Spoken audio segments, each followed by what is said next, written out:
Yes, ma'am, you're audible. We start shortly. I request you to please stay connect with us. Sure, sure. Thank you. Thank you, ma'am.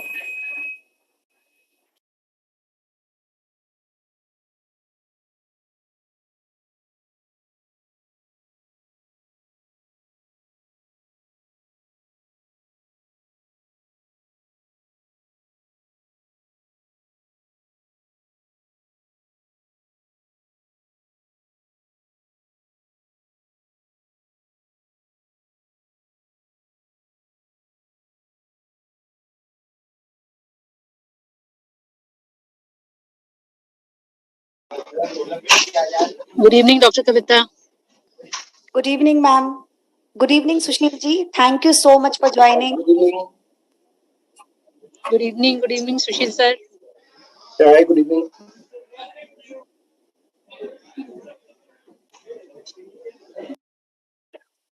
Good evening, everyone. We welcome you to the valedictory session. We are extremely grateful to have been a part of this conference. It is a privilege to be here among so many esteemed professionals and individuals who are passionate about creating a better future for the planet and its inhabitants.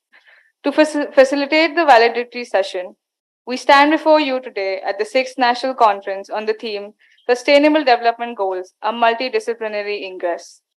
As we come to the end of the proceedings, I would like to I would like our guest of honors and our esteemed faculties to please address the audience. I would like to call upon Professor Dr. Kavita Indapurkar. Ma'am has an experience of teaching in higher education institutions in India for over 25 years, has held several academic. Thank you so much. Everyone knows about it. Thank you so much. Please, ma'am. Thank you, Neha. A very good evening to one and all present here.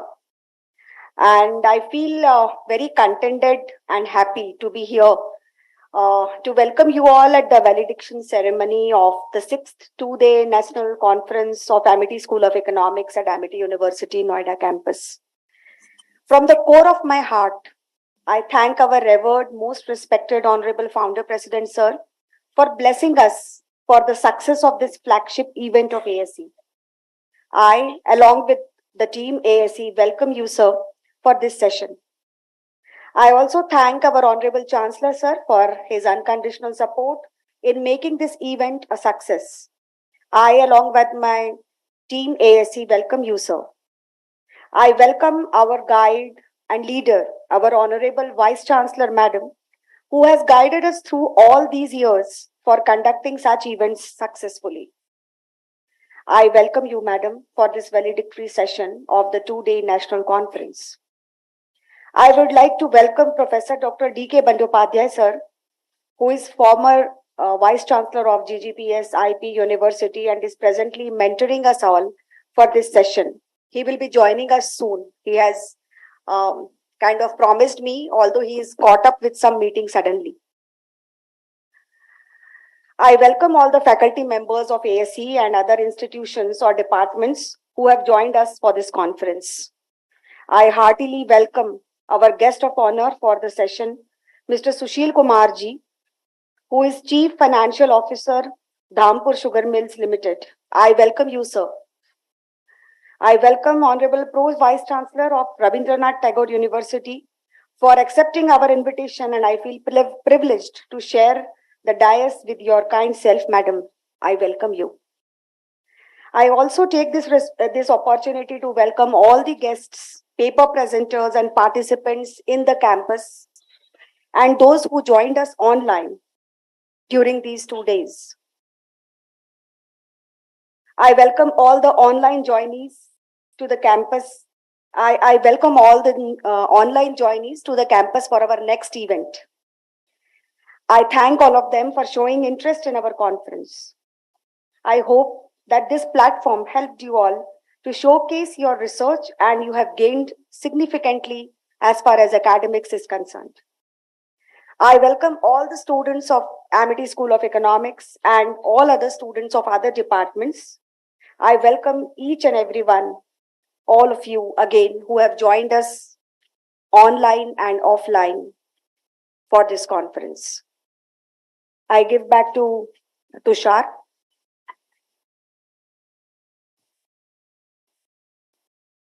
Thank you so much, ma'am.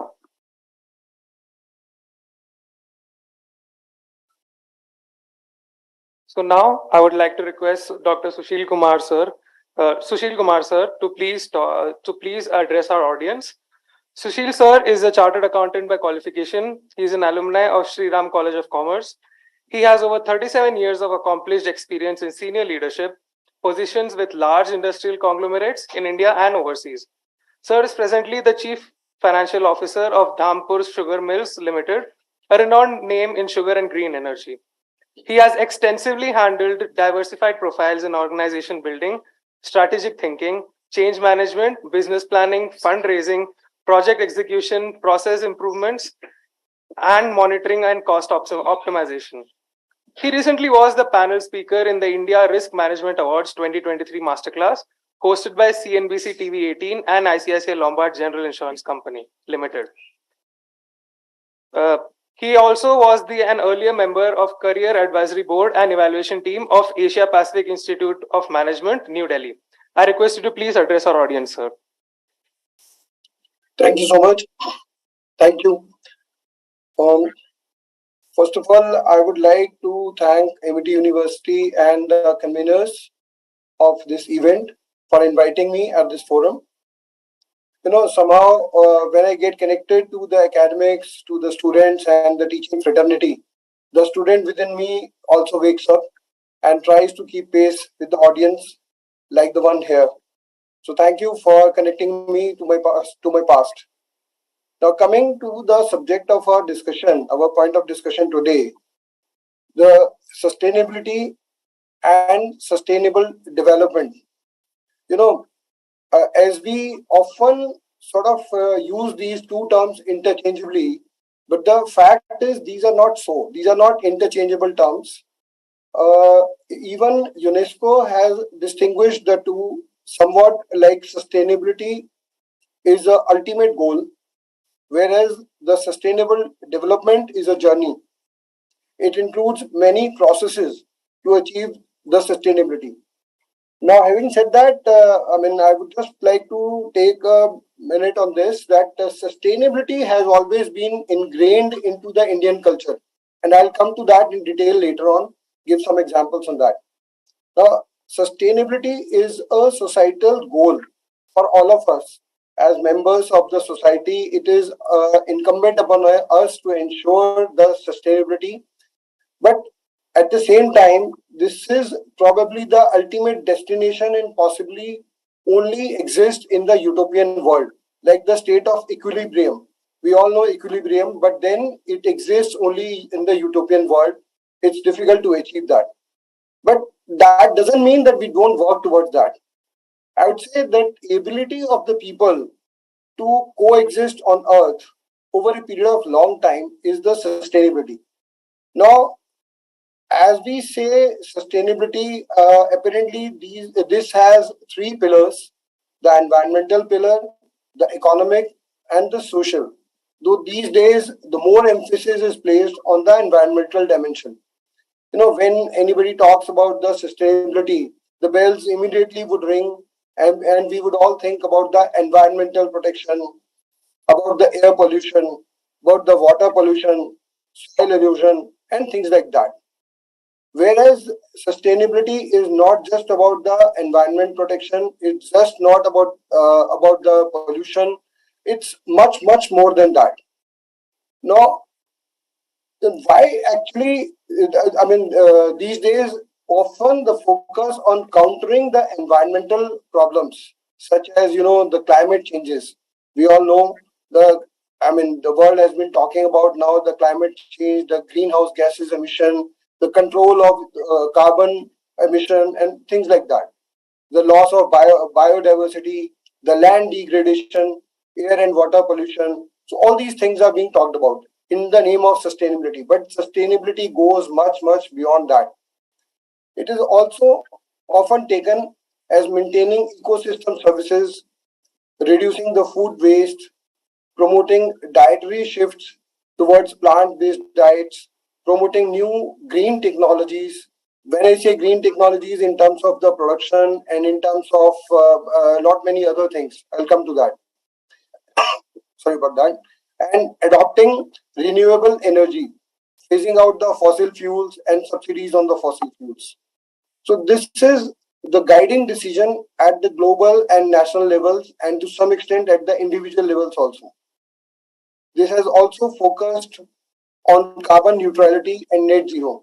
I'm sure many of you would be familiar with these terms, but carbon neutrality is for an organization, for example, when I am neutral in terms of emission on the carbon. And the net zero means it is generated, but then I ensure by swapping with somebody else the carbon emission, and I ensure that overall emission is zero. So that is the net zero. So these are the detailed terms. We can actually debate and deliberate on these in detail. This would actually require a separate session to discuss on these terms. So to maintain the objective, the objective of sustainability under the aegis of UN Framework Convention for Climate Change, as we call it UNFCCC, the Kyoto Protocol was signed, and to some extent it helped in carbon trading and also helped achieve the emission norms. Now, coming to the sustainable development, because I said the sustainability and sustainable developments are not the same thing. The sustainable development consists of fulfilling the needs of current generations without compromising the needs of future generations, while ensuring the balance between the economic growth, environmental care, and societal well-being.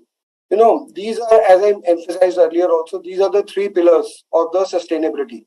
And to ensure the sustainable development, we have to ensure the balance between the three pillars. So we all know that whatever we have in the form of our wealth, we would want to pass it on to our next generation. This is the normal human tendency. So same is the case with our economic growth, with our environment, with our social well-being, which is our best wealth. I would say if we can, at any given point of time, pass on to our next generation, these would be the best things to pass on. So we can't at the same time overdo one and should not overdo that at the cost of another. For example, the industrial growth can't be compromised just to ensure that we save the environment. Because when we go overboard to save the environment somewhere or the other, it would mean compromising on the industrial growth, it would mean compromising on the economic growth, it would also mean compromising on the social balance. So then where is the balance? We have to strike that. It's actually required to be practiced on a day-to-day basis in our lives. It can't be just enforced by any regulation or by any emission norms, but we have to observe that in our day-to-day lives, and we have to start practicing that.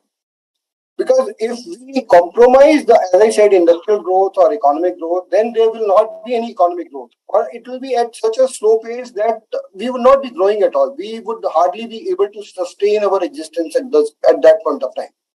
So, and at the same time, we can't also exploit the mother nature and the natural resources to an extent where the survival itself becomes a challenge. So we have to strike, as I said, we have to strike a balance between these three pillars of the sustainability. I recall that 1983 Commission on Environment and Development, known as the Brundtland Commission, provided the definition of sustainable development. The report was titled Our Common Future, and it defines in somewhat similar manner what is the sustainability. The report had a big influence on how we use the term today. This helped bring the sustainability into the mainstream of the policy discussions, and this popularized the concept of sustainable development. The importance of sustainable development can't be undermined, so much so now even the companies listed on stock exchanges are mandated by SEBI to report on the sustainability in the annual report by way of BRSR, which is Business Responsibility and Sustainability Report. Some feel that sustainability is a buzzword. Well, rightly so, because we don't know the concept, We are still trying to evolve this. And the concept has also been criticized for being vague. But having said that, there are institutions and there are already the norms which have been framed around the sustainability and the measurement and the future path to achieve the sustainability. Let me also tell you that this is the need of the hour. Actually, as I mentioned earlier, we need to emphasize on the balance between the three pillars of the sustainability, and we have to practice that on a day-to-day basis. We have to wake up before it is too late for all of us. Of course, we just can't be sitting quiet and focusing on the uncontrolled growth. I mean, as I said, we can't compromise on the growth for the sake of sustainability. So is the case with growth at the cost of sustainability or the environment. So imagine if that be so, what kind of legacy would we be leaving behind for our future generations? Now, look at the country like Bhutan that has to constitutionally maintain a green cover to the extent of 60% of its geographical area. And it is able to achieve about 70%. So that means it is achieving more than what is mandated. So that is actually the sustainability ingrained in the culture, in the blood, in the system, into day-to-day lives. So it's been a matter of discussion that no country is delivering what its citizens need without transgressing the biophysical planetary boundaries. To some extent, that is true also.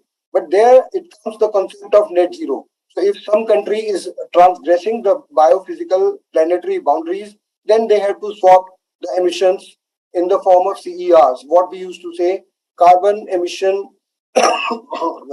certificates. So those are traded. I mean, courtesy the Kyoto Protocol, those are traded commodities. Even now, locally in India, there are RECs. So on the same platform, they are also being traded. So that is only to ensure that we ensure the net zero or net zero emissions for that matter. So similarly on the economic front, there can't be any compromise with the growth in line with the requirements of our people. But at the same time, we can't deny the right of the future generations over the resources, while at the same time maintaining the social balance. As I mentioned earlier also, we can't overdo anyone at the cost of other. But we need to acknowledge the equilibrium, the balance between all these three, and work towards achieving that balance. For example, I would just give a live example. A very, very pertinent example in today's world of the sustainable development is our industry, our sugar industry. Because I come from the sugar industry, so I can give you that, although I can correlate with many other industries. It's the very relevant example in the present context because this industry is nearly achieving or at least striving to achieve the carbon neutrality.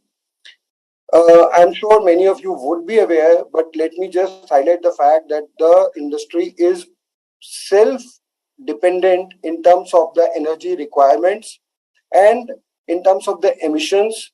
It is always working towards reducing the carbon emissions. It is producing the biomass based power for captive consumption. There were times, maybe some 10 or 15 years back, when the sugar industry used to import the power from the grid, and that used to be the fossil fuel based power, coal based power largely. But today, the sugar cane is crushed and the biomass called bagasse is produced, and that is being fed into the boilers to produce the power. And most of the good sugar companies are generating power for captive consumption, and they are also exporting the surplus power to the grid. So it is also, sugar industry is also producing the green fuel in the form of ethanol. You might be aware, many of you might be aware that government has already embarked upon a journey to achieve the E20 by the year 2025. And I'm proud to say that we have already achieved E10 pan India and in E12 in many of the states in the northern India. This fuel, ethanol, is being blended with petrol. So that saves not only the environment, that saves the foreign currency outflow also in terms of the import of the crude. And the industry is going a way forward. I mean, it's going to the next using the spent wash. You know, spent wash is the kind of waste or byproduct which is generated in the distillation process to produce the ethanol. And that spent wash in the form of slope is again fed into the boilers to generate the power. So it is kind of zero emission industry because otherwise this slope or the spent wash would have otherwise gone to pollute the environment in some way or the other. Now the next step, even the fly ash which is generated in the boilers and the press mud. Press mud is kind of a byproduct generated out of the crushing of the sugar cane. These are the products which are being used as the bio fertilizers to supplement the potash, and it is being distributed to the farmers in the rural areas. By the way, the sugar industry is always located in the rural area, so it has got a very good connect with the farmers, and each sugar factory of an average size is dealing on a daily basis with the almost 100,000 farmers on a daily basis, mind you. So this is the perfect example of a balance between the economic, social, and environmental pillars of the sustainable development. In the end, I would just like to add that sustainable development, as I mentioned earlier, also is ingrained in the Indian value system. It's been there in our core values, it's been there in our family values, it's been there in our social values. For example, if you recall, one of our erstwhile leaders used to say that if every Indian does not eat or keeps fast for one day, then the entire food problem of the country can be solved. So the idea is not only solving the food problem, the idea is sustainable development. That is taking everybody together. It is sustainability, I would say, is like live and let live, Geo or Ginedo. So that is the sustainable development. And even in today's context, when we say Sabka Saath, Sabka Vikas, Sabka Vishwas, then this is the hallmark of sustainable development. That means we want to take everybody together. We want to have a sustainable world. We want to achieve sustainability through the sustainable development. Now, this sustainable development is responsible development, which is inclusive growth in one way or the other to the future. With that, I would like to thank once again the MIT University and conveners of this event. Thank you so much.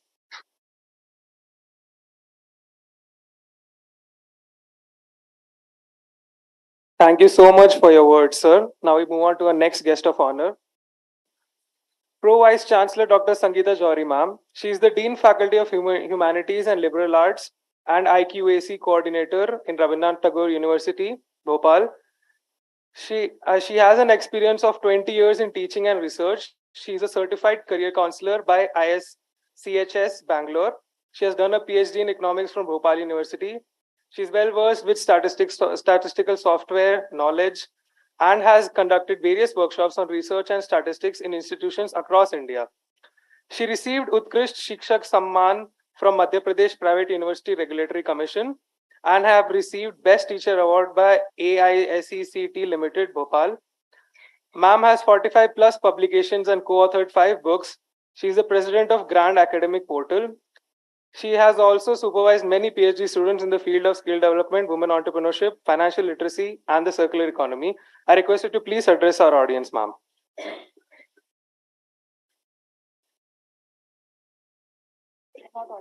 Ma'am, you are not audible.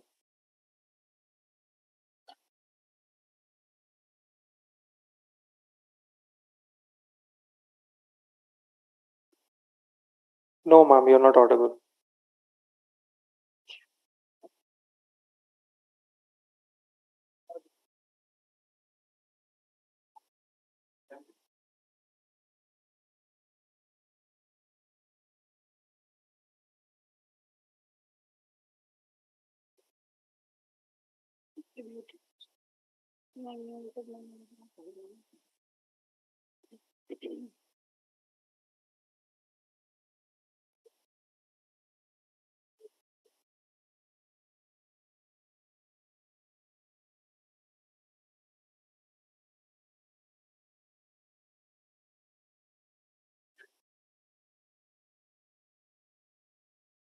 Oh, no, ma'am.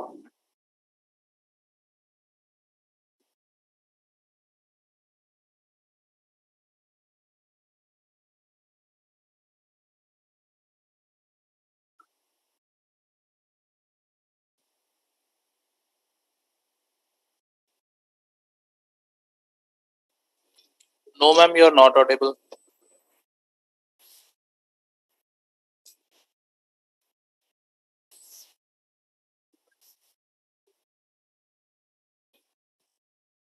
If you leave the meeting and rejoin Ma'am, without. there is an option upward arrow. Click on it, and you can see top of it microphone options. You have selected the same. Yes, now you are audible, ma'am. Okay, fine. Great, Thank you. great. Thank you for this technological help. Thank you. So, at the outset, let me congratulate the ASE for organizing such a wonderful conference. And in continuation, this is the sixth conference. And at the outset, let me congratulate Dr. Kavita Indapurkar and her entire team. I can see the familiar faces over there. Dr. Namita is also sitting out there. So, this is what is the power of technology. Being in Bhopal, I can virtually visit Delhi, and I can also see Sushil sir as well. So thank you all for inviting me on this platform. And I know the valedictory session, the closing session, we have a mixed feel. We have a feel that yes, successfully we have completed one more venture, and also a feel that what next after this. So if you can see the series of conferences ASC has organized and the deliberations, they have put it in the form of edited book. I'm also the part of that book. I have also contributed my writings into that books. So that's the first outcome of this conference, that every year you are touching upon the various facets of sustainability, and finally you are bringing it out to the forum, to the academic forum, and also to the industry forum, so that they can find it out the ways how to improve the sustainability across the world. And also I was going through your plenary, and I've seen that in these 2 days you have really touched upon variety of you can say the areas like social innovation, new dimensions in HRM, socio-economic aspect, and entrepreneurship, enabling technologies in marketing, and above all, which what fascinates me is the people participation in SDG, which is very, very important, because as sir was rightly saying it, that it is ingrained, it is in our system only, it is in our value system only, to be sustainable, to support the things and to reuse the things. And as I've mentioned in my profile also, I have closely worked with the circular economy. So in that also, that measure is also covering up about the sustainability. So very well articulated. Congratulations, ma'am, for this wonderful venture once again, and looking forward for again the good deliberations which you will be definitely printing out, coming it out in the form of book and the other papers also. And I must congratulate to the young researchers who must have contributed in this, and they have given their writings, academic writings in this conference. And definitely the youth to which we are all addressing upon, being in the part of the university and being a part of academic fraternity since 20 years, what I believe in is that the youth or the student, what best they can give us, uh, they always act as a guiding force to us. Today I was giving my deliberation to one of the conclave, and there I was highlighting that students are the real changing agents. So if the students really understand this sustainability part, and it is all for them only we are discussing upon. बहुत सीधी सी बात है कि हम आगे हो ना हो, हम उन्हीं के फ्यूचर को सोच रहे हैं. We are thinking about their future. That's why right now we are trying to utilize the resources in an optimum and effective way. So the students must be feeling blessed to have such kind of deliberations in their institution, wherein we are thinking about your future, wherein we are thinking about how to optimize the resource utilization, so that we can have a sustainable future for them. And in that regard, I would like to underline the OECD framework, which they have given in their white paper in the year 2018. And that framework actually talking about the well-being. So in my address, being an academician, I'll be talking about the education system, which actually bring out the sustainability as a whole. Because sir has already touched upon the various live examples wherein industry is contributing to the sustainability measures. How, as an educationist, we can contribute to this, because if we inculcate those things among the masses, among the youth, So that framework actually talks about the four things which is actually knowledge, skill, attitude, and values. These four things, these are the keywords. Even these are the keywords which is mentioned in the our new education policy 2020. So it is not only about the knowledge, but it is all about the skill, attitude, and values. And value is actually talking about the sustainability. So if we integrate all these four parameters to develop the competency among our youth masses, so that they can create a better future. So that is the most important part which I would like to highlight upon in today's conference, that being an HEI person, it's my message to all HEIs to actually look upon this framework in detail, and how we are imbibing, how we are taking up this framework in our education system to create better future for our future generation. Because, and these are the small measures which we can take upon. If you talk about the sustainable education system, that is also very important part of our present scenario. And in that, if we are touching upon all the sustainable development goals, like we know that right now we are working upon SDG 4, and we are playing a lot of emphasis on quality educations. Accreditation measures are getting stringent day by day. We are getting more quality conscious. And for whom we are getting quality conscious? For the students only, because we are actually thinking about to give quality education to our students, to make them quality professionals for nurturing their future. So that's why if we are touching upon one SDG 4, similarly sir was talking about SDG 12, that is responsible consumption. So I believe in that if each and every student, this is a message from my side to all the students, the biggest stakeholder of our education system. It's completely now the student centric system. NEP is talking about the learner centric system. We are all the facilitators. We are being driven by your choices. We are being driven by your inputs, and we are articulating our things according to the students. So this is my message to all dear students who are listening me, having their gadgets in their hands. They are trying to listen to us. So they can think on this, that how they can take one SDG, and how they can think of that, and how they can take care of that particular goal in any way. Talking about entrepreneurship, so what is about the entrepreneurship? If you are taking one problem and you are giving a probable solution of that, it's actually entrepreneurship.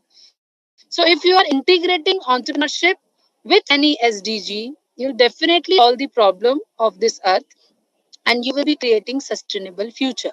So as I'm saying, as an academician, this is my duty to give message to dear students, and also to the teachers are always taking a lot of messages, so I'm not giving any message to the teacher fraternity, but it's my humble request to all the dear students to take this sustainable development goals in a serious way, to take this concept of sustainability in a much serious way, to take active participation. That is, people participation is must. If I will participate in this, if you will participate in this, definitely we'll be able to create a sustainable world which we are all looking upon by the year 2030. I give my best wishes to all of you, and looking forward, as I'm saying, looking forward for one more edited book from the MIT University. And Dr. Kavita, I'm also looking forward to come in person next year in your campus, as in the capacity of whatever capacity you would like to invite me, because it's been long to be in your campus. But as I always see the young energies and young professionals in your campus, I feel very happy and delighted. Congratulations to your leadership. Congratulations to your team for the wonderful conduction. And also congratulations to the management officials also, who have given you this autonomy to drive such kind of conferences and deliberations. Thank you all.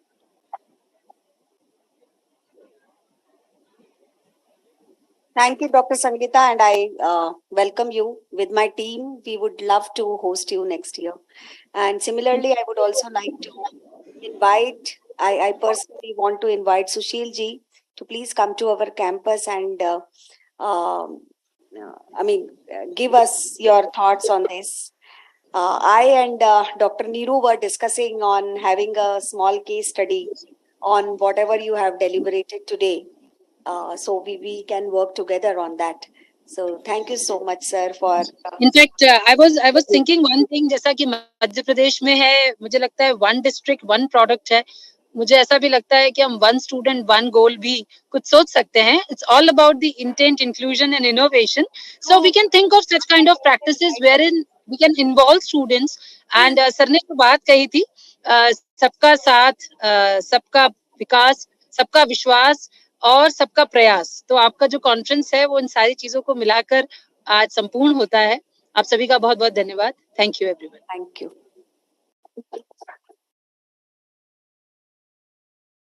Thank you so much for your words, ma'am. Now I would like to invite our own, very own conference convener, Dr. Neeru Sidana, to present the report of the conference.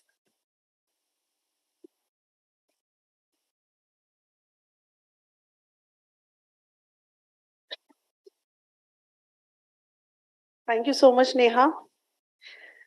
So, yes, it's a time to say good evening to one and all present here.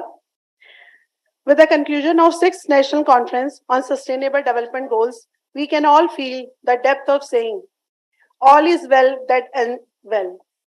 The conference has been a resounding success due to the invaluable guidance of Honorable Founder President Sir, Chancellor Sir Dr. Atul Chauhanji, Vice Chancellor Ma'am, Professor Dr. Balwinder Shukla, and Professor Dr. D.K. Bandyopadhyay Sir. Contributing to the success of this conference are the efforts of esteemed delegates, learned scholars, panelists, faculties, and students. Last but not the least, huge appreciation for the organizing team of the faculty and students who served as the backbone of this prominent event. The conference started with the inaugural ceremony, which were filled with visionary dignitaries from both academia and industry. And I thank them for imparting us with their enlightening insights on topics ranging from sustainable strategies to successful implementation, take on sustainability to sustainability in circular economy, and innovative society to generating awareness. Next, we had a panel discussion on people participation in achieving SDGs. Panel discussions are always considered to be the center point of modern conferences and events, even in the virtual ones. The purpose of our panel discussion was to spark conversation between the group of experts, industry, and thought leaders so that audience could learn from their disclosure and interaction.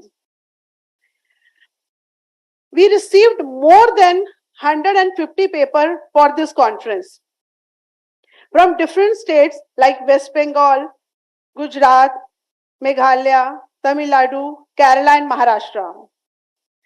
But yes, because our theme was sustainability and we see that everyone tried to send the best paper to us, but the review committee only given the noted to 100 paper according to their theme matching to our sustainability. Then we divided these 100 paper, we selected 100 paper out of this papers, received paper, and then we selected these paper into the different tracks as per their theme related to different domains. And the most beautiful thing of that conference is that the most of the paper was forwarded by the research scholar. That really shows the strength of a conference where researchers showed their trust that yes, they will get a chance to get a good feedback from our session chairs and co-chairs for their work. Under the banner of our conference, we were having the 6 technical session in which where paper were divided. We were having the track 1. The first session was about sustainable development and enabling technology in marketing. In this, we had research paper related to user content, usage of new social media marketing to the analysis of international marketing principle in emerging nations. The sessions sought to advance knowledge of how to efficiently improve the functioning of global innovation system for sustainable development of technology in marketing. Then track 2, we were having the track 2. The next session theme was about sustainable development and social innovation in business ethics. There was a vibrant discussion from academia and industry researchers alike on this concept dealing with green marketing green purchase intention, robotic workforce to the effect of sustainable development.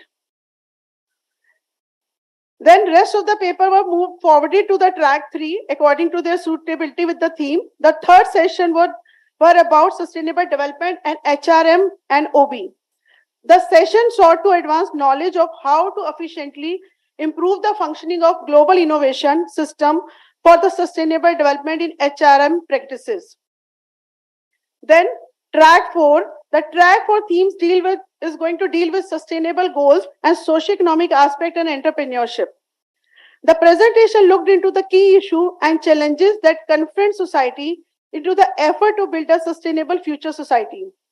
Through the research paper presentation, we came to understanding that entrepreneur must boost economic growth by introducing new innovative and sustainable technology.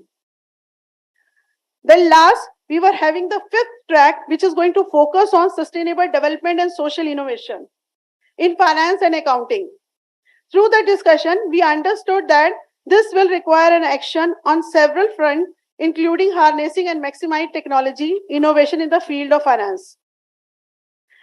Culminating the report in total, we would like to thank all the faculty coordinators, track heads, organizing committee, IT department, and logistic team for their valuable and restless support for smooth progress of this international conference. I also thank all the audience, those who joined us offline or online, for their patience in making this conference a wonderful event. Thank you so much.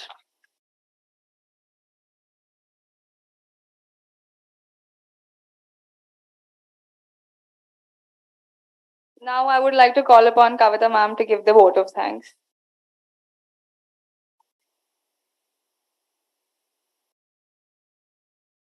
So, thank you, Dr. Neeru, for such an exhaustive report on the conference, and it is our pleasure to host such events every year. Every event must end, and so here we come to an end to the 6th National Conference. But every year, every end is also a new beginning. So here I stand in front of you to propose a vote of thanks. I, along with my team ASE, thank from the bottom of my heart our revered, most respected Honorable Founder President, Sir, for blessing us for the success of this event. Thank our dynamic Honorable Chancellor, Sir, for his support, and our guiding star, Honorable Vice Chancellor, Madam, for helping us make this event possible and successful. I also thank Professor Dr. Bandyopadhyay, Sir, for sparing out time to give us guidance on this very important flagship program, although he could not make it at the end. I would also like to thank our guest, Professor Dr. Sangeeta Johari, who took out time from her very busy schedule to accept our invitation and join us for this valedictory session. Madam, I invite you to be in the campus for our next conference and mentor the presenters too. I thank Mr. Sushil Mehrotra ji, Chief Financial Officer, Dhampur Sugar Mills Limited, for sparing time and joining us in this event. I would also like to take this opportunity, sir, to welcome you to the campus. I would like to convey my sincere thanks to all the sponsors for the event. With your support, this event became a very, very successful event. I would also like to convey my sincere regards and thanks to all the scholars who came to the campus or joined online to participate in this prestigious event. I would also like to extend my thanks to the conference convener, Dr.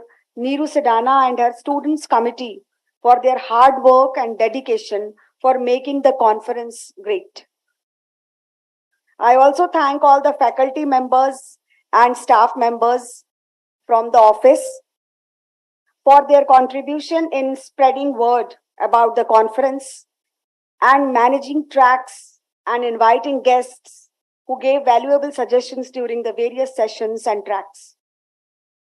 I would like to thank all the administration staff over here in the F3 block for their unending support to make this event a successful event.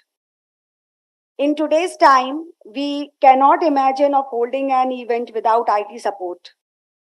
I convey my sincere thanks to the IT team, the photography team, and the logistics for their support during the conference of 2 days. I thank all those who were directly and indirectly involved in making this conference a success. From this dais, I also extend my thankfulness for this wonderful audience. I would like all the students to take back home the experiences and learnings from these 2 days and request all of them to give their contributions in upcoming events of ASC. I would also like to thank the Almighty for making this event a great event. Thank you so much.